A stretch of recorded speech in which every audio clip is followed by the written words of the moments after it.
অভিনেত্ৰী বৰষানী বিষয়াই ক'লে মনত ৰাখিবনে? আপোনালোকে মনত ৰাখিব দেই। বহুত আশা থাকিল, বহুত আশা কৰিছোঁ মই। অভিনেত্ৰী বৰষানী বিষয়াৰ এটা বিশেষ পোষ্ট। বহাগ বিহুৰ প্ৰথম দিনটোতে অসমৰ জনপ্ৰিয় অভিনেত্ৰী বৰষানী বিষয়াৰ আহিছে এটা খবৰ। নমস্কাৰ বন্ধু বান্ধৱীসকল, আপোনালোক সকলোকে আন্তৰিক স্বাগতম জনাইছোঁ আমাৰ চেনেলৰ অন্য এটা নতুন ভিডিঅ'লৈ।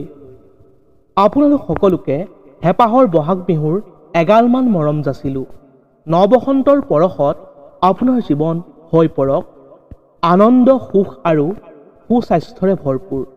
আপোনাৰ মোৰ সকলোৱে প্ৰিয় অভিনেত্ৰী বৰষানী বিষয়াৰ এটা বিশেষ পোষ্ট, য'ত অভিনেত্ৰী বৰষানী বিষয়াই ক'লে গুৱাহাটী বিহু সন্মিলনী সাজু হৈ উঠিছে হেঁপাহৰ ৰঙালী বিহুটি উদযাপন কৰিবলৈ। 13 অৰ্থাৎ আজি 14, 15 আৰু 16 এপ্ৰিলত মনত ৰাখিব দেই। বহুত আশা থাকিল লগ পোৱাৰ, আপোনালোকৰ উপস্থিতি আশীৰ্বাদ কামনা কৰিলোঁ।